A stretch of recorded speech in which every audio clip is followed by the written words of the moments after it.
never about colorism. At all. Never about being light-skinned. Nigga never said that once. Never about being light-skinned or half white or any of that. It was about being culturally insightful or not.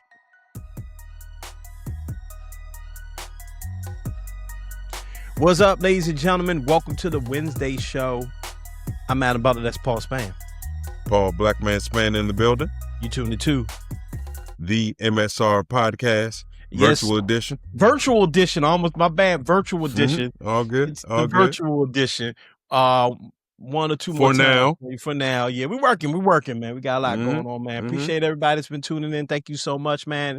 Listen here, we got a lot of show to get to today. We're going to be talking about Dr. Michael Eric Dyson. Are going to talk about the war in Iran. We're going to be talking about wings. And we also going to be talking about things. And we also going to be talking about a record that just went away. There's a new record holder in the NBA, just happened minutes ago on this Tuesday night when we're recording this show for your Wednesday show. We're going to get right into it right now. All right, man. So there's a lot going on. Like I said, multiple subjects to discuss today. One of the subjects we're going to discuss today does involve one of my favorite topics, the battle that keeps on giving. Yes. Right? Yes, it can't stop for you. No, you know what, though? But I have said this before. I actually heard, shouts out to Lil Bill, I should say, excuse me. Shouts out to Lil Bill. Y'all check out his channel. Y'all probably already have checked out his channel. He said that this makes him wish that Kendrick had never jumped on the Like That verse. I'm not going to go that far, but I will say that. Oh. Wow. And I'll be able, once we get into it, we're talking about Michael Eric Dyson. We're talking about his comments on Kendrick Lamar. Matter of fact, let's run this clip real quick so you can get caught up. There's a big argument between DeMarco Farr. You remember Brian Cox? Yeah, as DeMarco Farr walked away, we're like, are you cool? And he said to us, man, fuck him. He's half. And I was like, that exists? Like, there was a whole internal. Oh, yeah. Kendrick Lamar and Drake. Most people would acknowledge Kendrick as genius, but not Drake, right? Drake is commercially viable. He's a monster. He sells records. But is he as deep? There's a genius to that, though. Oh, come on, bro. You understand that. Drake is being indicted by Kendrick Lamar, implicitly and explicitly, not like us. The song is the song, whatever you think about it. But the notion itself, big distinction, us versus them. And they're trying to de-black Drake. Right? Oh, he's not really black because he grew up in Canada. I grew up in Compton. Bro, you're reducing blackness to Compton? Did you not know that black people fled America going to Canada to escape the iron tyranny of enslavement? And he ain't black. His daddy is black. He went to Memphis every summer. The Memphis Horns fill his music, the first albums Drake made. His grandmama babysat Aretha Franklin. Really? And his uncle is Larry Graham from Sly and the Family Stone. How much, what black card he got to show? And on his album, Damn, that won the Pulitzer Prize, I like to remind the acolytes of Mr. Lamar that he says, I ain't black, don't call me black no more, because he was into black Hebrew stuff. And Drake said, light skin, but still a dark N-word. So I'm saying, that's your God? So to me, yeah, that still exists. You're not as black as me. You're not as righteous as me. What did he say? You're not a colleague, you're a colonizer. What other figure in black music has ever been called a colonizer? Because he experiments widely with music. Kendrick, who put you on tour first? Oh, it was a guy named Drake. So this inability to not only have gratitude for where you came from, but to understand blackness is far deeper and more exhaustive than any one nationality or race or people can make it. Okay. So that's Dr. Dyson speaking about Kendrick Lamar on the Jay Moore show. He also put out another thing where he, because he's been catching flack for this. A lot of people have been eating him up about that. And he put out another thing, which I'm not going to play because it's very long, but it's him explaining what he meant and how we can all disagree fairly, how he texted with Jay-Z and Jay-Z disagreed with him. He later had to come out and apologize for saying he spoke, letting the world know that he spoke to Jay-Z because it insinuated that Jay-Z was pro Kendrick and anti Drake and this, that. And again, Okay. Reason why my man Bill said he wishes the battle had never started essentially is because it's gone so far off the deep end that a lot of people have lost the plot. People that are still discussing it to this day are usually discussing it from a very biased standpoint. There are little to none, no, except for on this show, little to no nuanced breakdowns of what Kendrick was trying to say, or even what Drake was trying to say. It's just, let me defend this person because I really want him back, or let me continue to stomp on this other guy because I love that my dude is number one right now, right? So we'll get to all that in a moment. P, Dr. Dyson's stance. What are your thoughts on it? I'll grab my tea as you go. Bro, firstly, obviously, all respect to Dr. Dyson and obviously his well-accomplished, person in career and all the things. He's a professor, this, that, and the third. That's how you know you're bad about him. bro is like 67 or 68 years old. Yes. You know what I'm saying? And bro has been riding this soapbox and high horse, or what may have been Nuance, like probably about 15 or 16 years ago when he started doing his theatrical breakdowns of hip hop artists and lyrics and everyone knows the cadence he using and nonsense, and he did that, and I guess in the times that they were doing it, like years back, it was Nuance, and people were like, oh man, this is a professor talking about hip hop and breaking it down and doing all of these different things, and it was new and refreshing. Yeah. Nowadays, man, some of it is first off, let's be for real, it was a ridiculous take, man. Yeah. It was a ridiculous take. Like, it was a ridiculous take. It was untimed. If one were to peer into things being deeper in what he was even talking about, why do this breakdown of certain things and equate it to blackness when, that's not the full temperature of what Kendrick was talking about on the Jay Moore show? Yeah. Yes. Yes. Yes. You know what I'm saying? Yeah. Like. Yeah. In fairness, this isn't the only place he's talked about this. No, I know that. Okay. I know that. No, but for the audience. Right. This isn't the only place he talked about this. He did write about it in Philadelphia. I forget which paper. He wrote about it last year when this was in the heat of the battle. He talked about it on the Bill Maher show. He talked about it a few places. He has been holding, standing 10 toes down in this opinion for 2 years. So like I said, man, it's a horrible take, and it just shows that I'm not gonna call a man out of touch. I think sometimes when something has worked for you for a while, you know what I'm saying, you get a bit used to it and think that that's like, your thing. Like, I'm not calling him a one-trick pony, anything like that either. I'm just saying that some of the things that he was talking about didn't even equate to the messaging that was going on.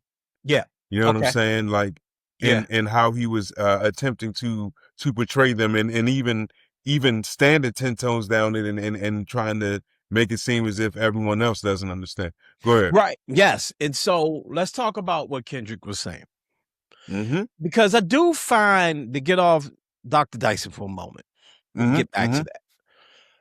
I do find, and the reason why, again, and I'm a broken record with this, the reason why I've said, and I continue to say, that the battle was one of the most interesting, if not the most interesting hip hop battle ever, was because it wasn't just this rapper versus that rapper. It wasn't just, that's why I effed your wife. It wasn't just, you know, you from this block and you ain't really from this block and blah, blah, blah. And it wasn't just, we from You ain't been to Queensbridge. jail. Okay. It wasn't just that. It wasn't street shit. It wasn't any of that. It was a cultural critique. Cultural. And only one of them was having this critique. That's why it was so masterful. That's why, you know, I was so intrigued by it. Not because I am a huge Kendrick Lamar fan, but I'm not like a stan. Like, it's not like he's not like the only rapper I listen to, right? It's just that anyone that understood and listened to Kendrick and was a Kendrick listener, we all knew he had this in him because this is what he did on Good Kid. This is what he did on To Pimp a Butterfly. This is what he did on Damn. This is what he did on Mr. Morale. And those things have gone, those albums, give or take a couple of songs for a lot of people, would always go over people's heads. It would always. Right. I remember, not King Kunta. It was the song off of, and I'm sorry, my daughter is screaming upstairs. Okay, so forgive me, audience. Yeah. My daughter is sick, so she's upstairs yelling, and it's distracting. Man, get better, Augie. Yeah, get better, baby girl. My God, man. That To Pimp a Butterfly.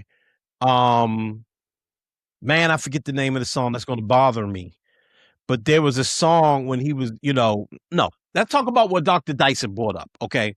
The Black Israelite thing on Damn, right? That's him speaking from the perspective of like his cousin, right? The thing Drake tried to get him with, oh man, I just realized, oh, you was molested when you was a kid. No, that was him talking about his mother thinking that he was molested when he was speaking about a bigger issue in the Black community about trauma, handing down trauma. His mama had experienced trauma, so she saw trauma everywhere, and so she was applying that to her own son, right? This is deep layered shit that a lot of rappers don't get away with.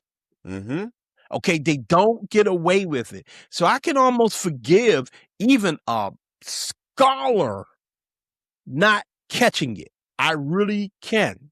And hear me, please understand why I'm saying that. Doesn't mean his take wasn't shit. His take was absolute bullshit. But I've seen other older commentators, not necessarily scholars, but other older thought leaders not quite get Kendrick Lamar. Right? Not being as egregious. We spoke on the phone earlier about like Bomani Jones doesn't really get down with Kendrick like that, right? Because you have to actually listen. If you're not even into like younger hip hop, right, you're not even gonna take the time to listen to Kendrick. If you just hear bitch, be humble, then you're just gonna think Kendrick just is another one of them, right? You make him recognize he's a little better. During the Super Bowl halftime show, I remember I talked to my mom and my uncle. And they were like, I thought it was cool, but I couldn't understand anything he was saying. So Kendrick, not the glaze, okay, but all the way back. Never that. But no, but in all seriousness, the reason why I had always favored Kendrick Lamar is because going all the way back to swimming pools, he was able to do the thing that I really wished a lot of rappers could do, which was high, deep, introspective thinking shit into commercially valuable music. Okay, into bops. It's hard. Some artists have done it with one. Talib did it with Just to Get By. One time he was able to pull it off. Most Def pulled it off like 3 times. Outkast were really great at it. That's probably the only other artist I could think of that would make like serious bops, not just good music. Serious bops, and inside of that bop would be real live, really some interesting talking. shit, right? Okay, so there's my Kendrick glaze. All right, reason why I'm saying that is that when it came to the battle, it really exposed people that were deeper listeners and people that just wanted to party, and it was a true battle between that shit. It was, what do you want from your music? What do you want from your culture? And a lot of people were forced to just say, most people were able to say, damn, I really recognize this Kendrick dude is job vicious. I do like Drake though. That's normal. That's a normal human. I'm not a normal human, right? But that's a normal human. But what it forced a lot of people to do is just say straight up out loud, like certain podcasters, he's scared away the bitches. I miss when niggas was just outside and Drake was just playing and we could go to the club and it was just women everywhere and or the girl that was on Adam 22. He's a nerd. It's really getting people to say really basic shit. Even Eric Dyson. It resorted Dr. Dyson to saying shit like, "This is y'all hero." Oh, they hate Drake when he makes hits, God forbid. Yeah. It was never, I'm getting right up on it. It was never about any of that. At all. Never.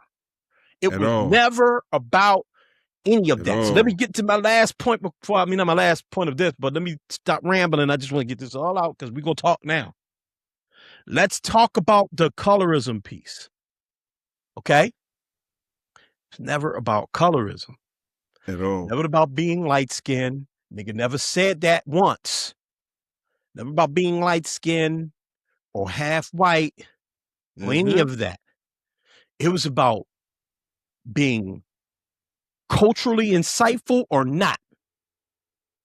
And beyond being culturally involved and understanding and wise, if you aren't that cool, but are you now cosplaying in my culture for record sales and clout?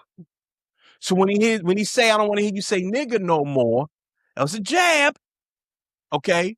But it was a jab saying, hey, bro, you ain't no goon. He says it in the song. I like Drake when he sing. I don't like when he talk tough. He starts off talking about I'm talking about Euphoria now. And let me get my thoughts.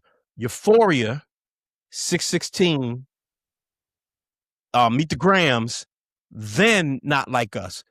It's a story. You gotta listen to all four.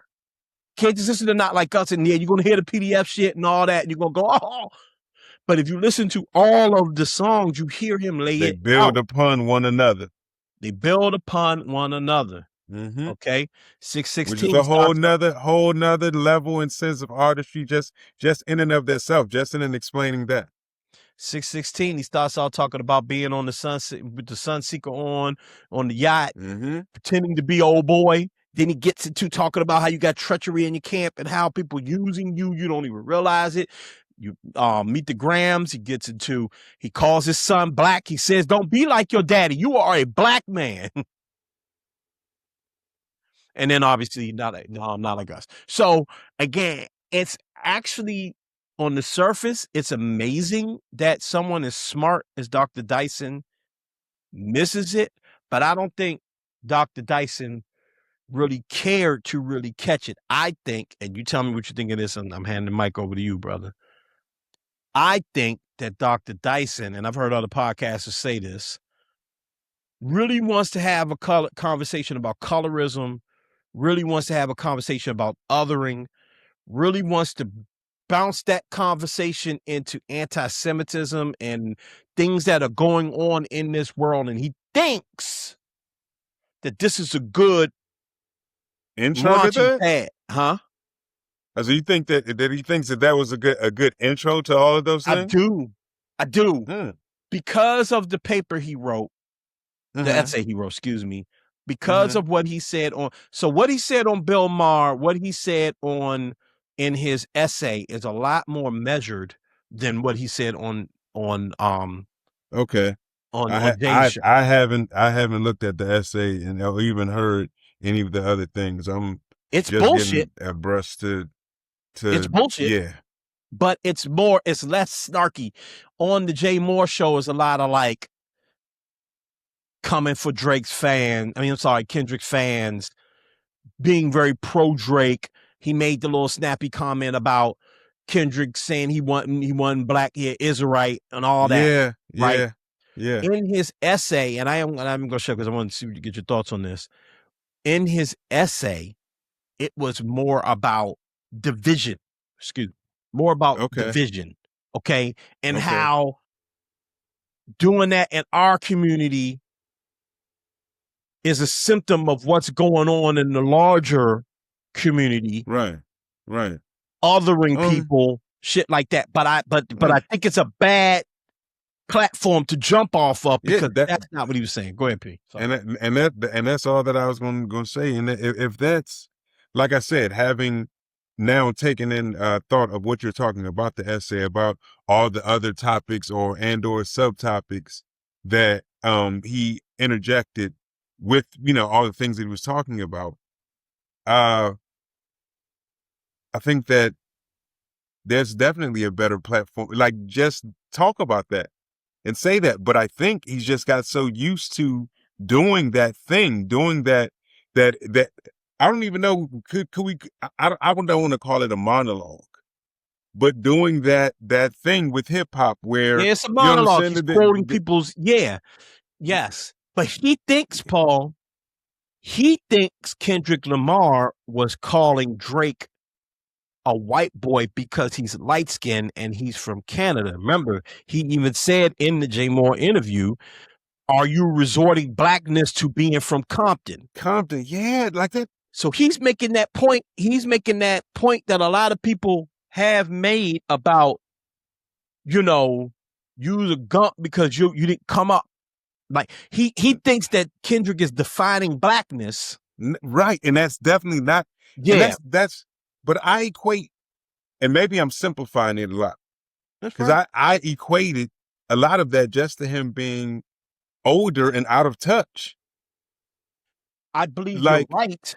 I believe you're right, but I think it's also he didn't take the time to listen to and study the music, maybe because he's older and out of touch. Maybe when he was in his 40s, being very into Jay-Z was easier for him than being into Cole, Kendrick, Drake, or NBA Youngboy, or I forgot Kendrick's cousin name. There's a dope album out right now. Baby Keem, people like that.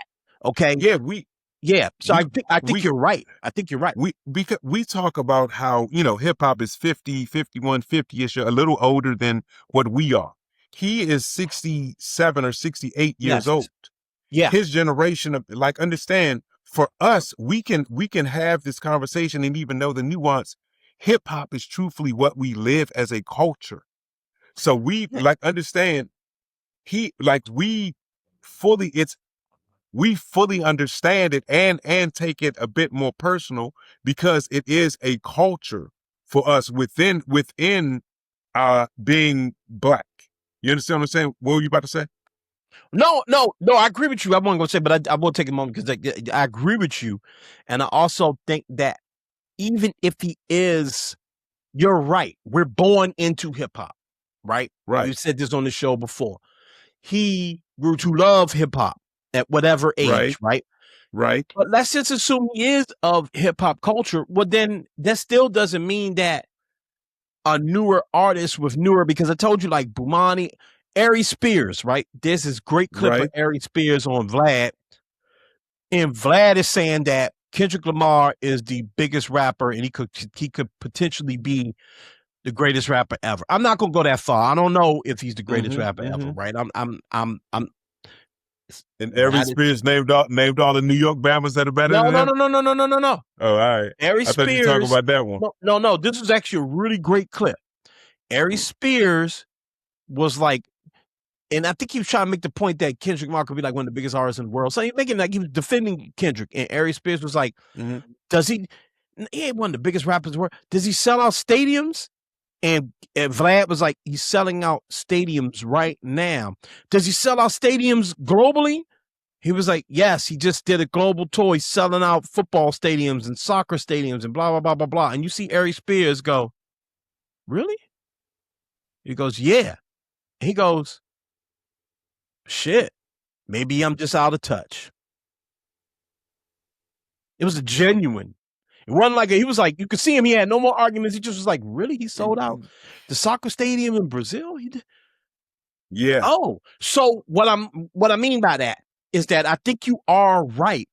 But also, I don't think it means that Eric Dyson, it could just be a shtick. Like, it could have just been a thing. You're right. You are likely right that his quoting lyrics, and I think he wrote the Jay-Z books and bringing friends with Jay-Z and being able to quote Pac and all this was a shtick, a thing that separate him from Cornel West and all the other scholars and thought leaders of the 2000s and 2010s, right? Right. You might just be right about that. And I'm not saying it is disingenuous or anything of the sort, because I know he has put forth. I just mean when something has worked, you start, relying on it. You start relying on it, but his ears could be older, not literally. And like, if you listen to GNX, you're going to get a lot of like new Compton talk. Right. It's shit on GNX. I don't understand what them niggas are saying. I love that album, right? Right. You're going to get, that's what I'm saying. Like, maybe Public Enemy was able to do this too back in the day. I actually want to give them their flowers too. Public Enemy was able to have big, giant commercial hits while giving you medicine in them on a regular basis, but they lost it eventually, right? It just started sounding old real quick. Okay. Chuck D rhyming all beat and all that old Chuck D, but it started getting like, all right, you know what I'm saying? That has not happened to dude yet, right? And Cole does it on a much more, Cole is dope, maybe even doper lyrically, like lyrical, putting words together, rapper. I wanted to concede that. But his messaging and in the shit inside the song happens in a lot more like elementary way. It's still dope. Yeah, it's not the same. It's not super duper layered where you can catch it. Not the same. Okay. So the point I'm trying to make is that Kendrick is multifaceted because you can just listen to him and not really listen to him if you want. Right. You can. You don't. If you listen to the jump with him and Pusha T, when he's rhyming about, he's like doing like a math equation through the whole song about 22s and all this, right? Your son is, okay. Your son's dope, nigga. No, yes. Good. Yes, that joint. Which is so. You could just listen to that verse. You about to rhyme the whole verse. You could just do the. You could just listen to it in my head. Yeah, you could just listen to that verse and just appreciate that. It's just like the rhyming just sounds cool. But it takes a little effort that you don't have to give. That's the dope thing about all that he's getting into. Andre was dope like this. Big Boy and Andre were dope like this. People love very much so. They love damn. But no one really listens to the song about like the Bama getting drunk in the club, fighting who else want to talk fuck with Hollywood Cole and all that. Like there's stories inside of these things, right? And I'm saying this to say, I imagine Dr. Dyson has listened to Kendrick Lamar and appreciated Kendrick Lamar, but never really listened to Kendrick Lamar because Kendrick Lamar is a little too young for him. It was easier to listen to Jay-Z because he was in his 40s and 30s when Jay was really cooking with Jay. It was in the 90s probably, and then when he became a world-renowned scholar in the 2000s, he had this thing where he would go, I've been listening to Pac and Jay. I wrote books about them. I could break down Reasonable Doubt. I could do because he was a younger man when you in your 60s. Yeah. You're not, but now you done got into some hot grease because you talk shit. So now you had to go and rush listen to Damn and rush listen to another album. That's where you get the Black Israelite thing from. That's where you get that from because you just rush listen to it. You didn't really listen to it. It took me 2-3 listens to realize, he talking about his cousin. Yeah, and it wasn't even in first person. Yeah, he's form. rapping as his cousin. Right. Yeah. He wasn't, and then he was in no way insinuating that he wasn't black. And so I could glaze cuz all day, we could do that all day. I just think that where, in my humble opinion, it's not, I'm actually pretty sure about this. he heard a man, like a lot of people did, go, "You ain't black because you from Toronto and you light skinned." That's what he heard. He also heard her call him a PDF, which was like, okay, but there was a build up to that too. Okay, Right. There was a build up to that. Right. And what it was really about, and by the way, I won't go there. There's people in his crew, in Cuz crew, that have actual offenses. So when he's saying they not like us, he talking about the crew. That's why the picture had all of the little jumps on it, because it's like, you associate with this.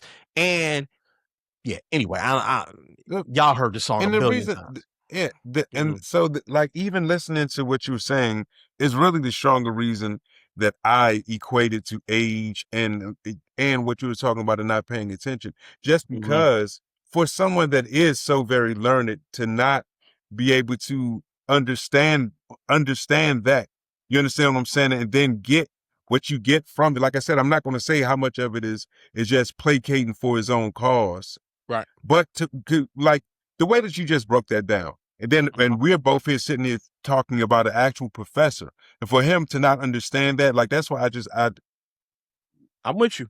I don't disagree with you, bro. You know what I'm saying? Like that, even in the form that you literally just said it in, is so easy to understand and easy to like equate to. So to go through those, well. No. I had to think about what you were saying. No, I agree with you. I had to take in what you were saying. Yeah. That's why I made that face. But yes. You know what I'm saying? But like, and like I said, in my mind, when I think about someone that's an actual noted scholar, I just, attribute to being out of touch, because I think that man is super smart in areas. He is super smart, and I don't want to disrespect. You aren't disrespecting him, by the way, and I don't want to disrespect him. But I will say, a human is a human, and especially in today's climate, it's real easy to make an opinion and then stand 10 toes because a bunch of people coming at you. Okay, because even his explainer, the one where he mentions Jay-Z, he starts breaking down the root word of religion and talking about how he's a theological scholar, and he is in a position now where he has to prove to a bunch of people online that y'all niggas ain't gonna tell me I don't know what I'm talking about. And so this is emotions. This wasn't a bunch of scholars having a conversation about ideas. It's emotion. I will say that, speaking of the Jay, and I like Jay more. There's Jeannie Buss's like husband. Right. Yeah, anyway, but happy International Women's Day. Sorry. Hey, go ahead. First of all, Justin LeBron, man. What I didn't really appreciate, and I do think that we have to be careful about this. And by the way, who am I? And I mean this too. I realize it's like, who am I to tell Dr. Eric Dyson how to speak about race and when to speak about race, right? He is a thought leader, and he has been a very important person in our community. I do not want to diminish him. I don't. I really don't. He has been. We won't.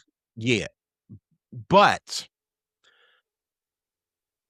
if a white person brings up that some football player performed colorism on another football player, right? And he asks you, is this even a thing? I wonder if that conversation is needed, or do you just kind of blow by it? Do you just kind of go, hey man, sometimes things, any community has their issues, blah, blah, blah. Do you need to be breaking this down for them? Because they'll never understand it, because you're always going to come, you're going to have to use Drake and Kendrick to make your point. Or, you know what I mean? Because how could you possibly, we in our own community still don't quite really know how to talk about in a real healthy way colorism, which does exist in our community. Yeah. Okay. Now I do, in varying degrees and in varying degrees, right? In regions, in age groups, and all sorts of things. Yeah, 100%. Listen, we two dark-skinned males. Yes. Two dark-skinned black men. Okay. Not only are we viewed differently than other members of the African American community that are of a lighter hue, right? By the society, right? Yeah, we're viewed differently within our own community. Absolutely. That is a deep, nuanced conversation that people have been, we remember the not for color girls, dark skinned girls documentary. And because the dark skinned girl, shouts out to Bill Duke, because the dark skinned girl documentary was such a big deal, how light skinned black women were like, whoa. Okay, we have a few of them on our show. Y'all know them. Okay, and they made great points like, wow, why are we, in their mind, being painted as the villain?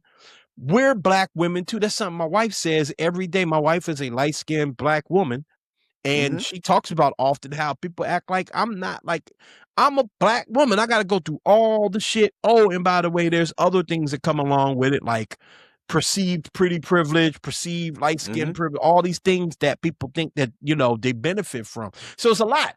It's a lot. If narcissist, she'd tell you a bunch of shit, right? Yeah. It's a lot.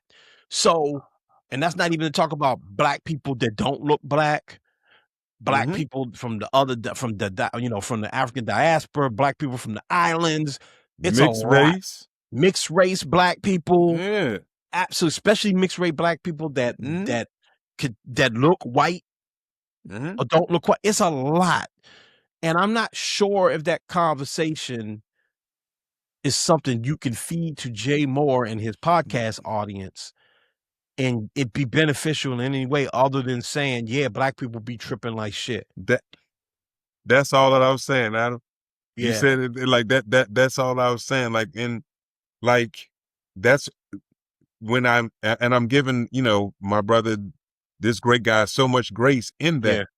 Just in saying, because if you don't, and I've seen other people, other people like really going in on him and then really reading bro his rights and really going in. So I just I think that's the vein that I would look at it from, because some of that stuff is, and I would hope that, I'll say this, I would hope that from this, being a scholar, being a human being, being a person that can always learn, that he can take some of this stuff just to help and grow and not feel, because we're all, succumb to embarrassment. We're going to be talking about some other things later on that, that pressure will always burst pipes and make things have to happen. You understand what I'm saying? So I hope that in this, just because I do, we are endearing to bro. You know what I'm saying? And we're not just here just to slam on him. I hope that he can just take from this and learn more and not feel to have the need to dig in on certain things. I agree with you 100%. Last thing I'll say is, as an elder, I remember when the Ja Rule, was it the Ja Rule 50? Couldn't have been, because he didn't get both of them. It was some beef that was happening. You talking about game 50 Cent? Nah, it may have been Ja Rule. It was some beef that happened. It was battle that was going on in the early 2000s, and Farrakhan was able to get two of the participants. I think it was game 50 Cent. Yeah, that was the one that Farrakhan. Okay, cool. Yeah. Okay, so Farrakhan, they'll never get those two together. Okay. Right. Right. I wouldn't even blame Drake for that one. I get it. Right. Okay. But I would like to see Dr. Dyson sit down with Kendrick. I think that's what should happen. I think it should be, I'd like to talk to you. We could do it in a magazine article. I could interview you, for Vanity Fair. Yeah. You can pull it off. You're Dr. Eric Dyson, right? Yeah. So it could be a sit down. Maybe you write a book about Slim. I'd like you to, what was most disappointing about that, and what is most disappointing about this across the board, and even when I bring them up and people giggle and all this, right, is because I do feel like, and I mean this, a lot of people aren't taking one of our greatest and most brilliant artists serious enough. I do think we are living in a time where we are. You mean across the board as a as a fan, as media, I think people are fighting it hard. I think there's a lot of like, he can't be what y'all saying he is, but he proves it at every step. And it doesn't make him like a god or anything like that. I believe Andre was this. I believe, you know, what people want Kanye to be, dude is, right? People really wanted Kanye to be a lot deeper than Kanye really was. And when Kanye tried to be as deep as people needed him to be, he often said nothing. And then the other shit started going on. I don't think that was a result of him trying to be too deep. I think his mental health is really bad.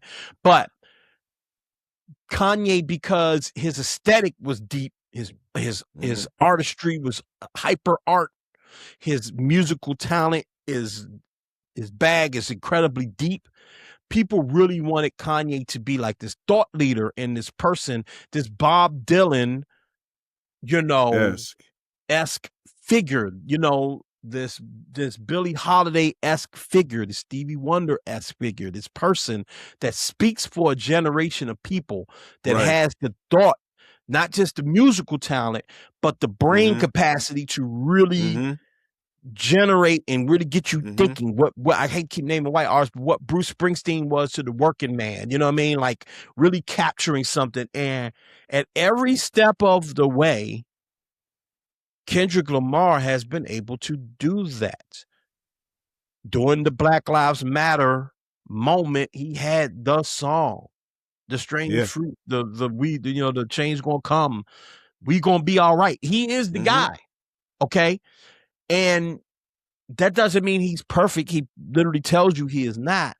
But there is like this like resistance to it. It's like this, he can't be from very smart people, right? I'm not just talking about regular fans going to like, you have the right to listen to and like and enjoy what you want to enjoy. If To Pimp a Butterfly doesn't do it for your ears, that's fair. If Mr. Morale, I'm picking his more obscure albums, right? If Mr. Morale doesn't do it for your ears, if his voice doesn't do it for you, all that's fair. Bob Dylan's voice doesn't do it for me, but I recognize what Dylan is. You see what I'm saying? So there's a pushback from some thought leaders, scholars, people like that to really just say, bro, this dude really is like, really is groundbreaking in his artistry. And that's interesting to me. That's interesting to me. You know, maybe that's another conversation for another day, but that is interesting to me that people seem to be like it's almost like their immune system is fighting it. Right. You know think what I mean? That they just don't want to accept it at all. I think you're saying it's some sort of like a lot of whom and what he is being wasted. Is that what you're saying? Yes, in a way, yeah. In a way, yeah. Now, the Bama's winning Pulitzer Prizes and winning Grammys and that's probably part of it too. Is that it's really gonna be my last thoughts on this because we gotta move on. You can say what you need to say, but I don't want to keep blabbering.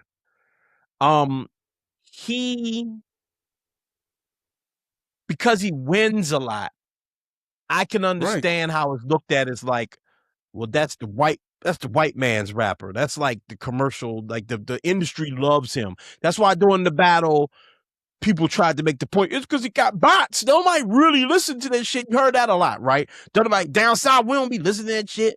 We don't be, but yeah, of course you know, fine, right? Like Pac was. Pac is a much better example than Bob Dylan, right?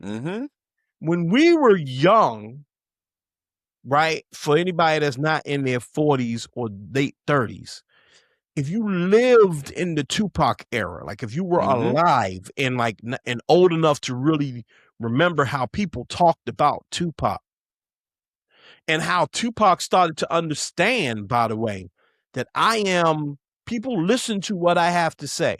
So it wasn't a lot of I get arounds anymore or, gangster parties. It was like if you listen to Machiavelli, there's some shit on there that's like, okay, it was a lot of stuff because Pac was a voice of a generation, and people accepted it and understood it. But also, there may be some revisionist history there for me, because I do remember a lot of East Coast niggas being like, I don't want to hear that shit, all that me to the me. I remember that. Like, people was like going on.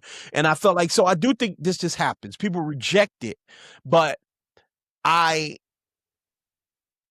would encourage people to give it a chance. It's a lot of food in that music. His cousin got a lot of food in his music, to be honest with you. Baby King got a real weird voice and all that, but King got a lot of food in his music. Cole does too. It's a lot of artists out there, and you know, hey man, get with it if you want. Like I said, I'm not telling them people what to do. Nigga. Huh? Stop telling people what to do. Hey, nigga. listen, you know niggas what I'm saying? want to dance and party. You don't need to be worrying about sitting here trying to, you know what I'm saying, trying to convert people more. Give this guy a chance. We're missing give him a chance, out. Man. Give him a chance. As if he needs a chance. He was a Grammy. Right. One thing Drake said that was true. You open his mouth, you're gonna get a Grammy. So that is true. Yeah.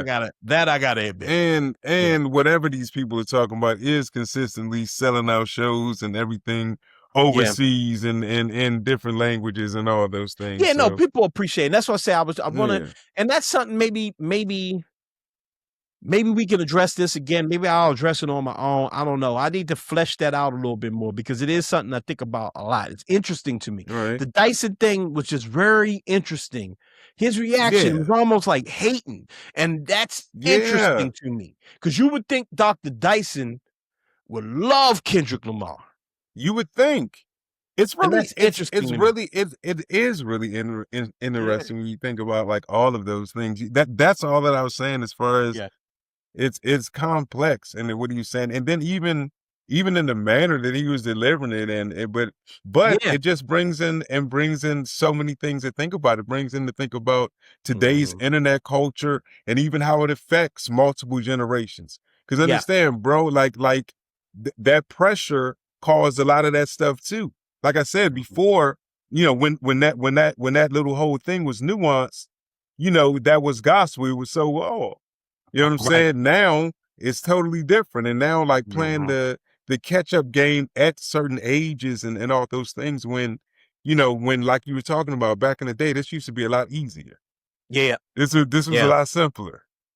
Yeah. To say what I'm saying. Man, I got a lot of thoughts, bro, but I'm not. I'm gonna stop there. I got a lot of thoughts, but stop your standing. Hey, man, it's a lot of thoughts, bro. A lot of thoughts. Okay, I got them. Go ahead, you guys. Come on with your bots and all your opinions. I already started it for you. You already know what it is, bro. All right, we'll be right back after this.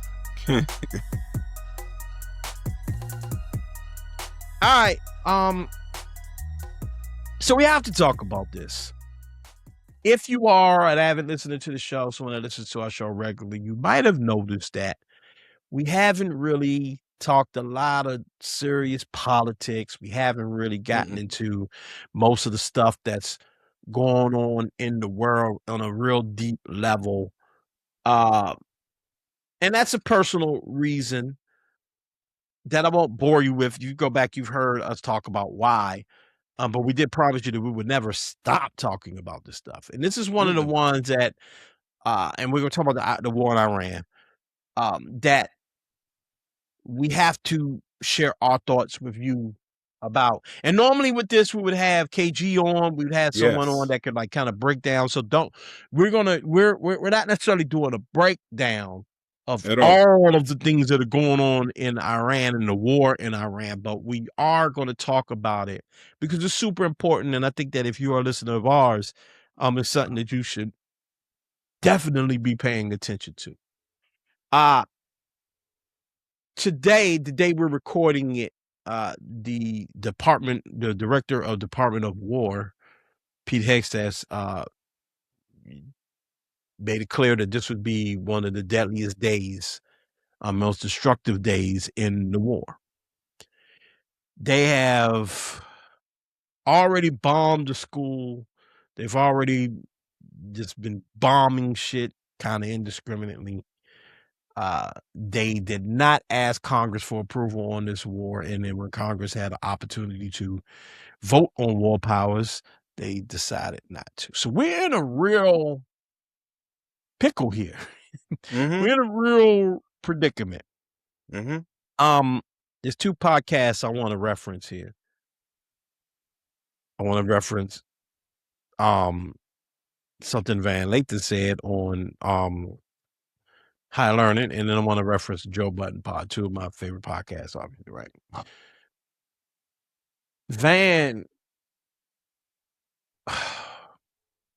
Van jumped out and said he thinks this is the war that's going to like end civilization.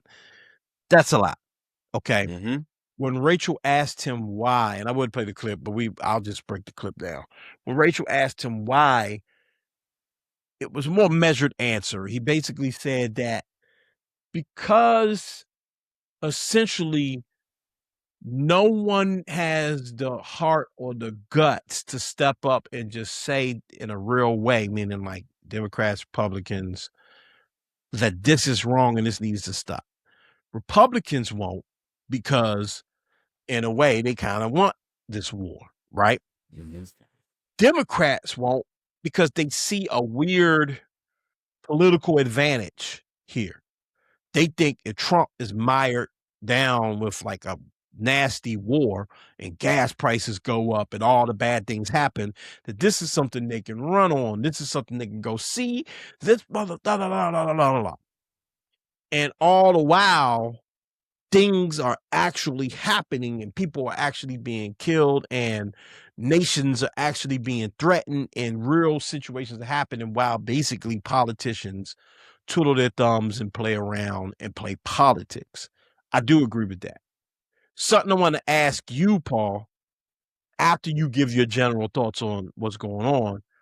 There's a clip on Joe Budden where Mark and Joe are going back and forth. Joe asks Mark, he says, I don't agree with how we got here. I hate how we got here. I don't like it. I will support it, but we in it. And he was like, if your man gets into a bar fight, do you sit there and watch him fight? No, you more than likely go help him. And he was like, if your man gets into a bar fight, don't you want him to win, no matter whether he's wrong or right? And so he asked Mark very plainly, do you want us to win? And Mark, of course, gave a very nuanced answer. In a way, no, because what does win mean? But also, I don't really want us to lose, because losing could mean something else as well. Right. You know what I mean? But I thought that, and that clip is going around because I do think that is why I like that show and why I like Mark being on that show, because it's a genuine question from a person who is not expert on geopolitics and probably doesn't really understand what's going on in Iran and why we want to fight Iran and blah, blah, blah, blah, blah. And just asking like, how should I feel?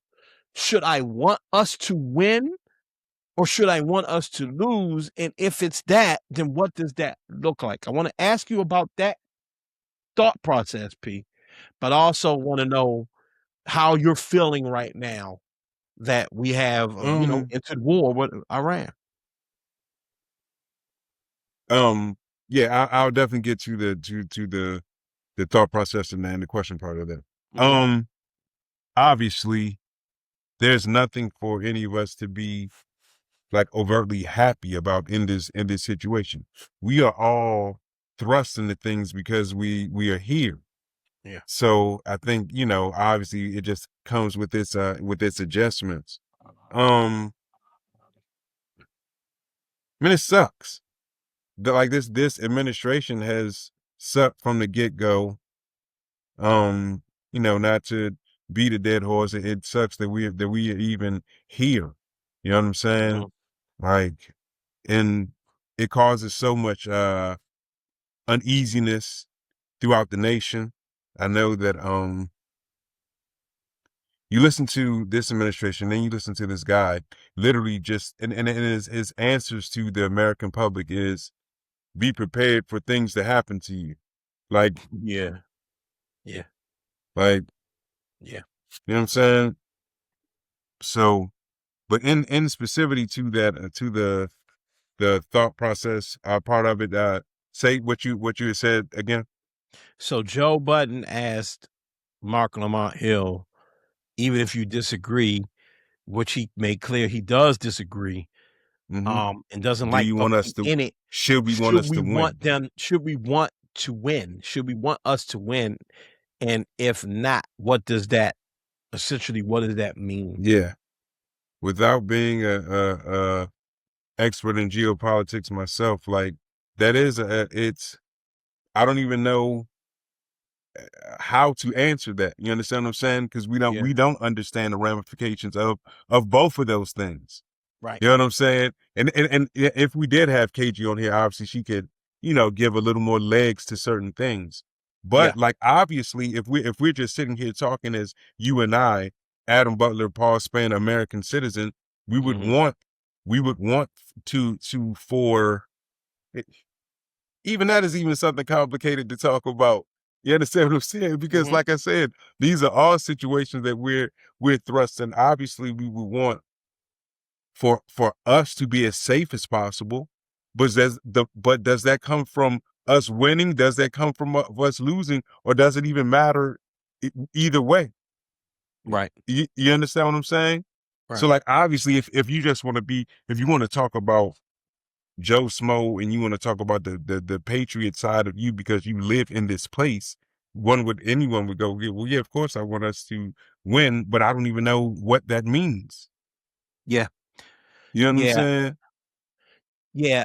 I thought that conversation was intriguing for all the reasons I said earlier. I am an American and I want America to be safe.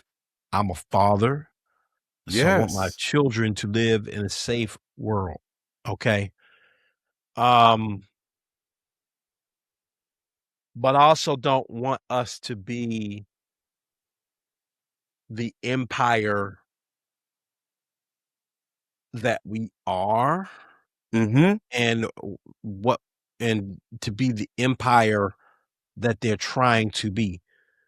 Smart people like FD and other people we know would tell me that we already are an empire. We already are these things. We're just seeing it now. It's just blatant. People will tell you that Trump is no different than any other president we've really had before. He's just saying the quiet parts out loud. And that might be true. But what scares me the most about him is that I don't think he's smart. Right. I don't believe he's mentally well. I think that is a really bad combination. And I feel out of control. I feel like we're constantly being hurled into situations without a plan. This is not my thoughts on the Middle East. This is not my thoughts on globalism. These are not my thoughts on, being a humanitarian. These aren't my thoughts on that. I have thoughts on those things. I don't think we need to be bothering the Middle East at all. Unless we're helping people over there. Some people will say, well, you're helping the Iranian people because they had a dictator and, okay, fine. I don't think that's why we're doing it. I think we're doing it because Israel wants us to do it. I think other presidents, I think that Netanyahu and his people have tried to sway other presidents to do this. And I think that those other presidents, good or bad, were smart enough to go, no. Okay. Even if one of those presidents was a very old man that felt senile at times, he had it up here to go, please. Think what you want about Barack Obama. Okay. I know a lot of people were not fans of Barack Obama, and a lot of people are becoming lesser fans of Barack Obama as time goes on. That's not the conversation we're having. Say what you want about him. He didn't do this. Say what you want about George W. He didn't do this. Go back as far as you can. Okay? So the scariest thing, and the point I've been trying to make about this guy since we relaunched this show, and even back in 2016 on the older version of this show, is that I've seen an idiot before. I've seen a person with no plan. I've seen a person who just does shit. And I know how when you're in a power position, you got to be president of the United States, when you are successful, people give you the benefit of doubt of believing that you're smarter than you are, and people get away with that shit forever.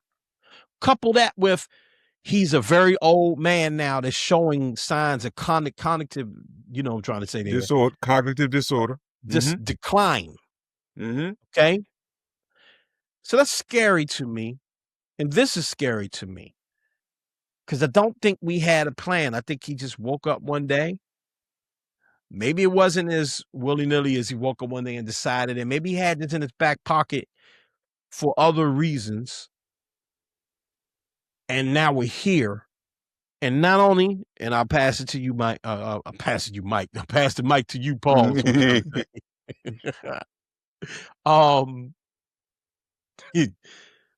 Not only that, the people that work for him are absolutely complete fucking idiots.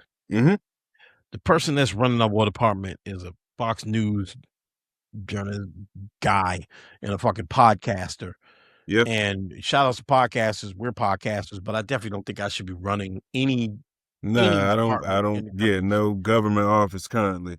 Especially not the War Department. So this is weird. This is weird. You know, there's other details, other newsy things. We'll get KG on to kind of break down the news of it. Lies about bombing the school, them contradicting themselves in the same press conference. One person bringing up the draft, another person saying it's going to go this way.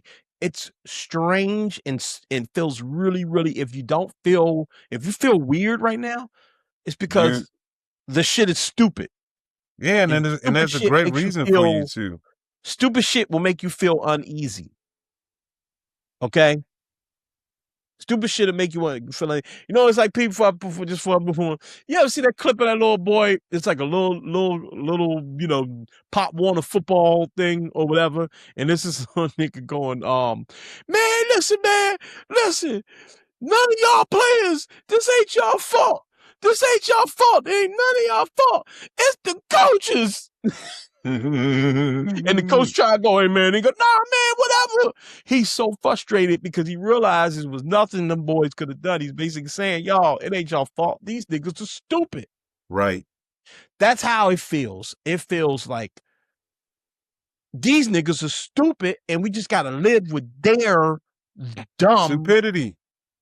Yeah. Decisions. And we're just there in the fray. Yeah. And it's really unfortunate to live. And like, we talk about outlets, we talk about, you know, so many different things, but this is the unfortunate reality that we're thrust into. Whether you're the most, political, person and can break down very easily the other aspects behind certain things that's going on, or whether you're just a person that fearful because you hear talk about there being some form of possible draft, knowing that we are in war and fearful because you have young children. Or you're young enough to get drafted. You understand what I'm saying? Draft go to 45 years old. The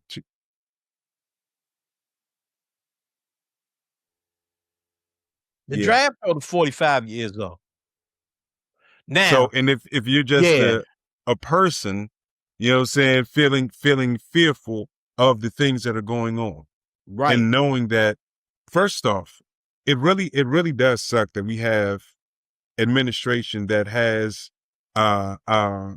surrounding bodies that have absolutely no backbone to talk about things that are clearly 100% illegal.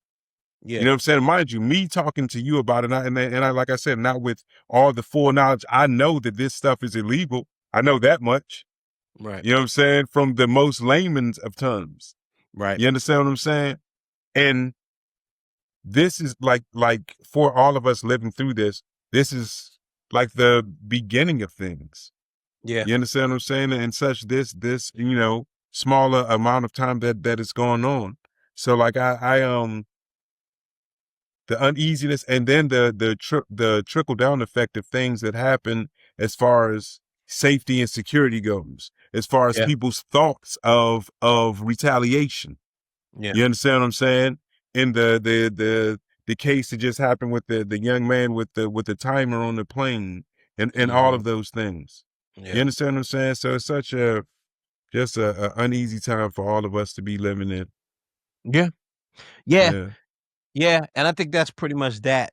There's not much more to say other than that, man. You know, what I always say to people is, you know, just try to mind your mental health right now, man. The best you can Best do. of your ability. You know what I mean? You got an opportunity. And I do want to be, you know, before we end this segment, I do want to be clear. When I talk about the midterm elections, I don't want to fool anybody. I don't want anybody to think like, and just like that, all everything's in the sun's going to rise and everything. Some shit we can't turn around. I talked about that merger, the Paramount merger, the acquisition. That's something that's likely going to happen. Yeah. And will have a long-term impact. Lasting effect. On not only the movie and television business, but on politics and how you view politics. And speech and the things that you can and can't say. But yes, it's going to transform how you need to get your information. It's going to transform that. You're not going to be able to just watch CBS or in this case it'd be CBS News or CNN or whatever and just know that you're getting if it goes through. But there's other things. There's other laws that be passed. It's if we get a new president tomorrow, if in 4 years a Democrat takes over, they're going to spend their whole first term just deciding the important shit to change. That's what Biden even had to do, and it wasn't nearly as bad. You just got to think about the important shit that you got to change. A lot of shit just going to fly. State laws and things like that the president don't have nothing to do. Whoever's the next governor or senator or congressman of that state or mayor or this city or whatever, it's going to you got to figure out what shit is just important enough to deal with. Let alone the effects of multiple wars. Multiple wars and just the indoctrination of shit on people's minds. Again, we know people that you got to like convince and go like, man, I'm trying to tell you this is crazy. So I do not feel like Van Lathan. I don't feel like civilization is about to end and all that. I don't. Okay. And I do understand Joe's question. Yeah. But I feel like what our answer should be is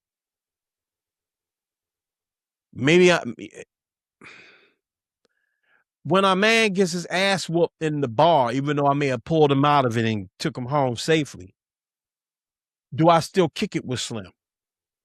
Right. Do I need to figure out how to help Slim, even if Slim don't want to help, even if it ruins our friendship? Do I need to take him to a drunk tank? Do I need to take him to AA? Yeah. Do I need to? So with this, when I bring up midterms, this is the opportunity. That is the opportunity to really show America the love that I would hope you have for it. Yeah. And to take a swing at things. And that might mean voting even against people you really, really like if they are complacent in this shit. So, anyhow. Yeah. Ready to talk about wings? And things. Yeah. All right, let's talk about the NBA for a few minutes. Shouts out to Bam Adebayo, who just broke Kobe Bryant's scoring record of the second highest amount of points ever scored in an NBA game. Number one being, of course, the Wilt Chamberlain 100-point game that no one's seen. Yeah. There's no footage of it, but we know what happened. Kobe lived in that lower 82. Bam Adebayo scored 83 points. Unfortunately, on Paul and I's beloved Washington Wizards. Since we'll get that shout out real quick, Shout out Bam Adebayo. Listen, everybody else in the world is like, yo, that's crazy. We sit here like, oh, God damn. We know, like, we're some of the few Wizards fans in the world. Good old record-breaking city. Like it would be different if like things like this didn't happen oftentimes in the past. You understand what I'm saying? Like people come and just do like I said, not the fact that like not diminishing, this man's 83. That's what's up, and I'm happy for him as an individual. But I am not in any way, form or fashion happy for my mom. That's whom would happen though. We're gonna get to the wings in a minute, but I think this is funny. One, let me be honest. It's definitely But I would also really appreciate it if it was like Braun that did it, or KD. Bam Adebayo. Bam Adebayo, bro. Bam Adebayo is a great player. Yes. They said that Bam was in line like 17 times. Yes. It's like the stupid 83 point. It's like Gilbert's 60 on Kobe. Remember that? When Gilbert really, he went to the line like 19 times. It's that. Like, why were y'all seeing this anyway? All right. Sorry, y'all. Either Bam way. Adebayo, Shout out to you, Bam Adebayo. Yo. Wizards, we have a promising future. We hope so. I like the trades. Okay. Magic City. Shouts out to Brother Smooth. You'll be seeing Brother Smooth back on the show super soon. LT hopefully as well. Well, you will see LT back on the show. Just hope we don't know how soon, but he's definitely. We talked to LT. LT's definitely doing his thing. Y'all send a shout out and a prayer out to LT. He's grinding and he is doing dope things. Yes, he can use y'all love, man, because he's in the grind right now. All positive. Anyway, yes, 100%. Anyway, Brother Smooth threw a thing in our group chat about Magic City night at Atlanta Hawks game that was coming up. And what it was there was a player, I don't remember the player's name, dude for the Spurs, white boy who was protesting Magic City night. I immediately thought this was fake. I was like, man, Smooth be sending us No. Yeah. Yeah, but Smooth sends us like the wildest memes and the wildest stuff in our group chat. We sometimes it's like, what are you talking about? But this was very real. Yeah. Very real. So Magic City night has now been canceled. The NBA has forced them to stop it. They won't be doing Magic City night in Atlanta. And Paul, I gotta say, I think that's some bullshit. I think it's some bullshit, bro. I think they should have let them do Magic City night. What you think? I mean, listen. Everyone was been talking about the cultural ramifications of Magic City and all those things. They were one of the co-owners of the Atlanta Hawks. His wife is one of the executive producers of the Magic City documentary that's coming up. Okay. So that's a part of why Magic City night was even a thing. Because she is, a part of that. And the NBA player's name was Luke Cornett. And he's one of the people, along with our good brother D1, he's one of the people who sent, different letters and different things to the NBA about Magic City night, talking about they didn't think that it was appropriate for children. They didn't think that it was appropriate for the female diaspora and all the things that they were talking about as far as the NBA goes.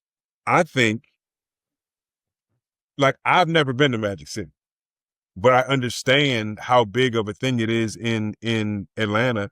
I understand how it's, for a lot of people, it's more than just a strip club, although it is a strip club. You know what I'm saying? But it's more than that. It's like a cultural staple. It's like where business deals have been made. It's where people go to actually get food. It's like all sorts of things.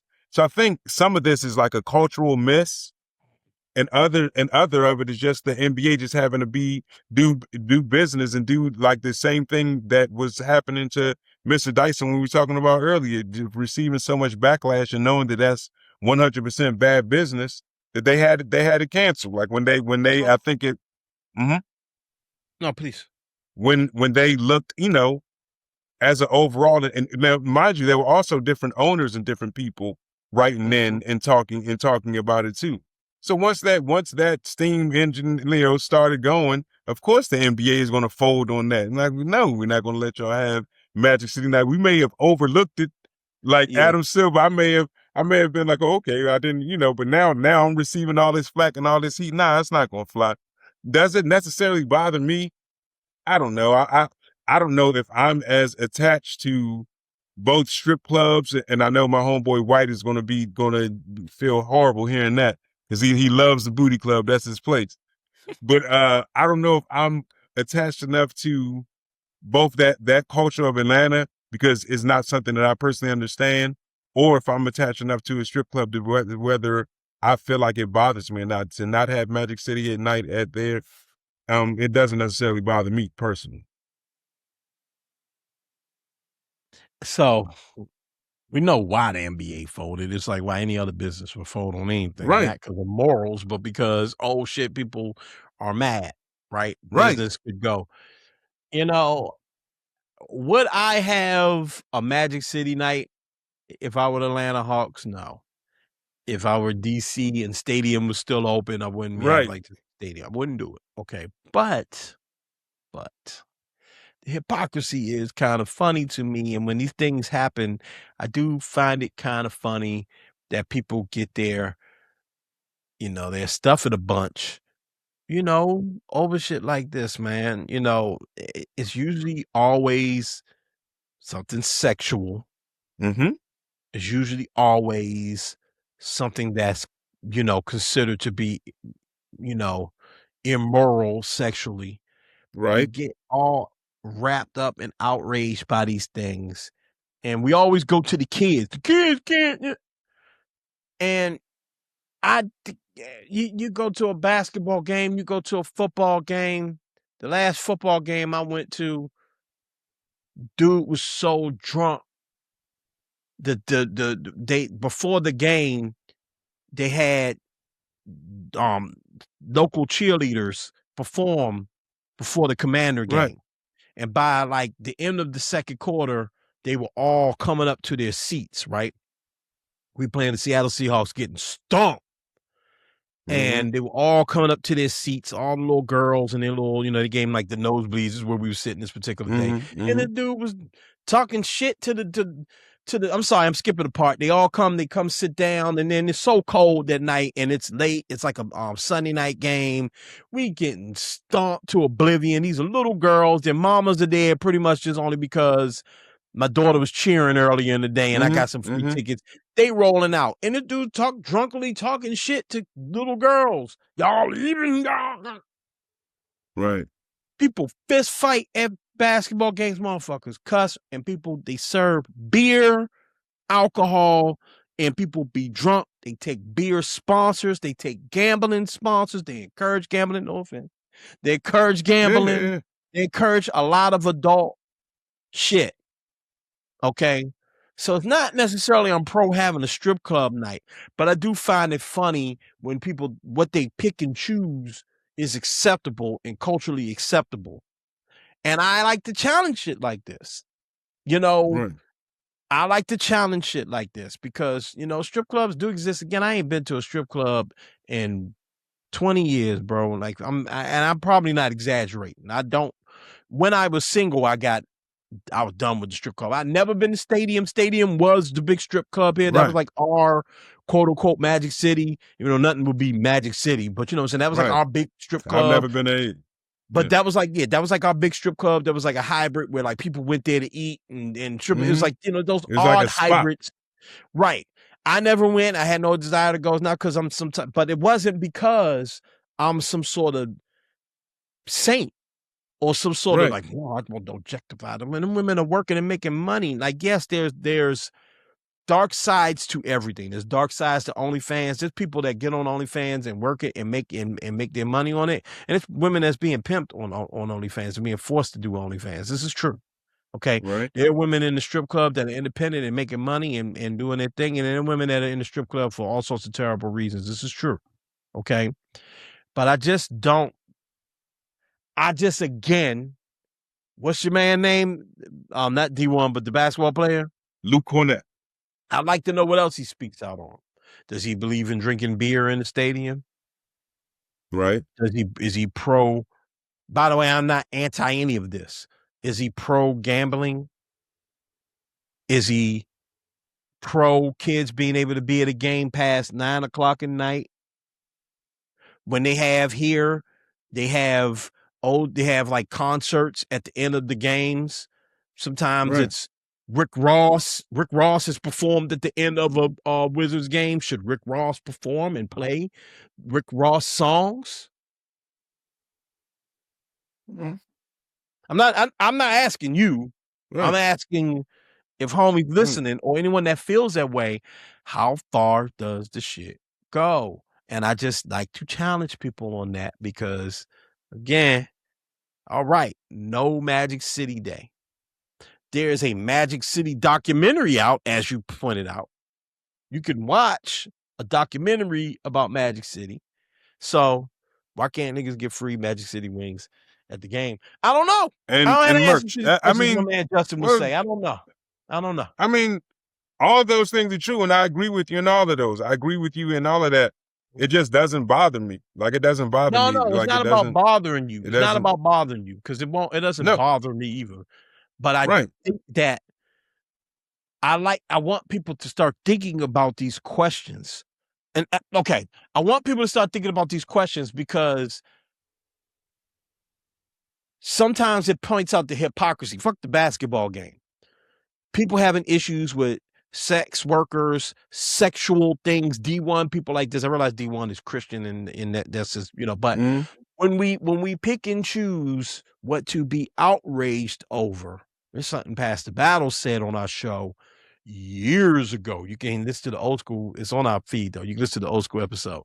Years ago, we love to pick and choose. And the thing we usually choose to get worked up about is things that deal with sexuality. Right. Okay. Shit. How many of these owners are pro-Israel?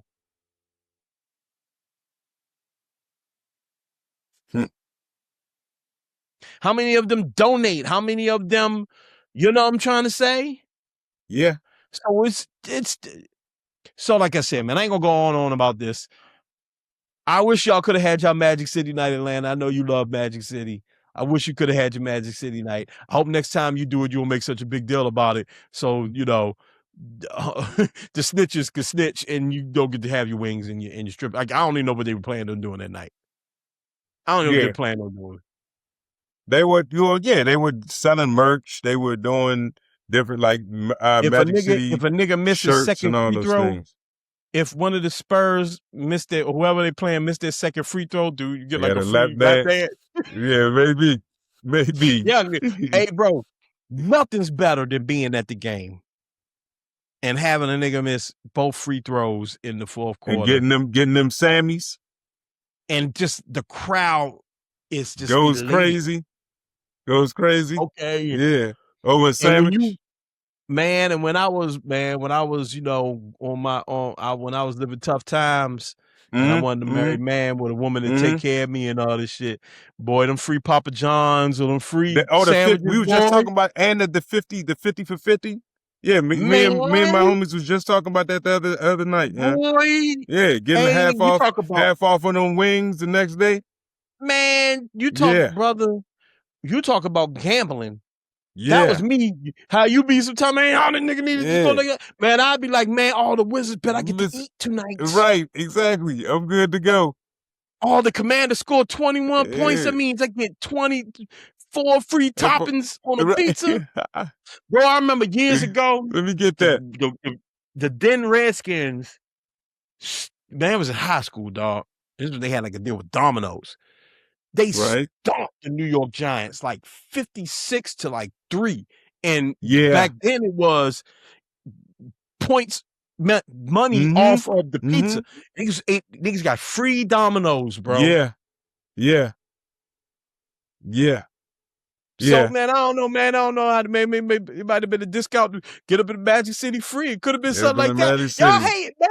D1, you hating. Yeah, you know. Yeah. Hating, dog. I'm indifferent. You ain't a different nigga. You stuck because you on this show. If there was a free, you'd have been up in that joke for free for the free ski. Shut this shit up. Yeah. If they would have been, if Wizards would have been doing the promo, where it was like getting to this here spot. If Cade Cunningham scored, 20 points tonight or whoever, right, you'd be up in there. Yeah, but I don't care about Magic. I don't care about Magic City enough. That's all that I'm saying. Because you been in Atlanta, dog. You hate too. And that's my point. You know what I'm saying? That's my point. I don't care enough about that. You know what I'm saying? Like it don't bother me either way, man. Hate. It doesn't bother me. I'm sorry for them. I'm sorry for you guys, man. Anyway. You know what I'm saying? Keep forging forward with your plan. All right, dog. Keep forging forward.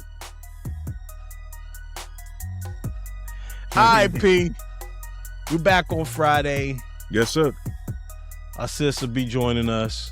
No doubt. A couple of cool things, relationships, stuff like that. Some interesting topics. You know how we're going to do. We'll see you then. Listen, man, go ahead and subscribe to the show if you're watching us on YouTube. Subscribe, hit the notification bell. Appreciate you all, man. Shouts out to all the new subscribers. We about to hit our goal fairly soon, so help us get to 1K, man. We moving and we grooving. Yeah, keep subscribing, people. Yes, keep subscribing. We really we appreciate it.